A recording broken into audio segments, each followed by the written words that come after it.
2017 के पहले के उत्तर प्रदेश को हर दूसरे तीसरे दिन दंगा होता था। बहनों और भाइयों, इन दंगाइयों का उपचार ही डंडा है। बिना डंडे के मानेंगे नहीं।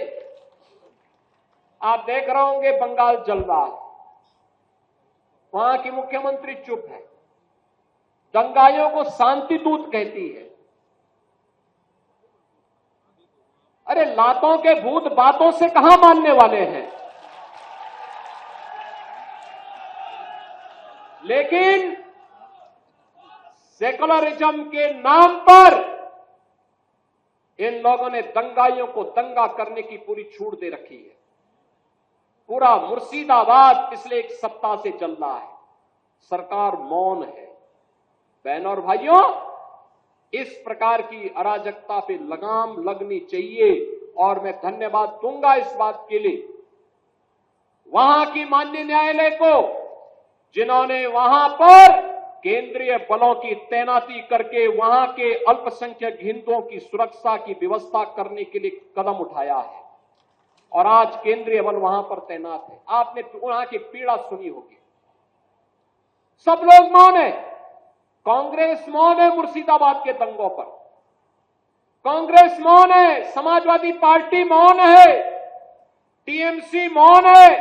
वे धमकी पे धमकी दिए जा रहे हैं, समर्थन कर रहे हैं। बांग्लादेश के अंदर जो हुआ था उसका समर्थन कर रहे हैं बड़ी बेशर्मी के साथ। अगर उन्हें बांग्लादेश अच्छा लगता है तो उनको बांग्लादेश ही जाना चाहिए। क्यों भारत की धरती पर बोझा बने हुए हो? क्यों भारत की धरती पे बोझा बने हुए हो? हम आभारी हैं प्रधानमंत्री मोदी जी के और गृह मंत्री अमित शाह जी के, जिन्होंने वक्फ संशोधन अधिनियम को पारित करके गरीबों की जमीनों पर, सार्वजनिक जमीनों पर पड़ने वाली डकैती पर लगाम लगाने का काम इस अधिनियम, संशोधन अधिनियम के माध्यम से पारित किया है। अब ये जमीन जो वापस आएगी, बहनों और भाइयों, इसमें हॉस्पिटल बनेंगे, इनमें गरीबों के लिए मकान बनेंगे, हाई राइज बिल्डिंग बनेगी, यहां पर स्कूल बनेंगे, विश्वविद्यालय बनेंगे, निवेश के लिए लैंड बैंक बनेगा। लेकिन किसी को जमीन पर कब्जा करके गुंडागिर्दी करने की छूट अब नहीं मिलेगी।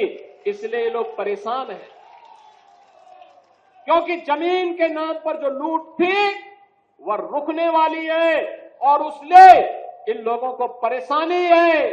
परेशानी इस बात को लेकर के कि अब गुर्गे खाली हो जाएंगे।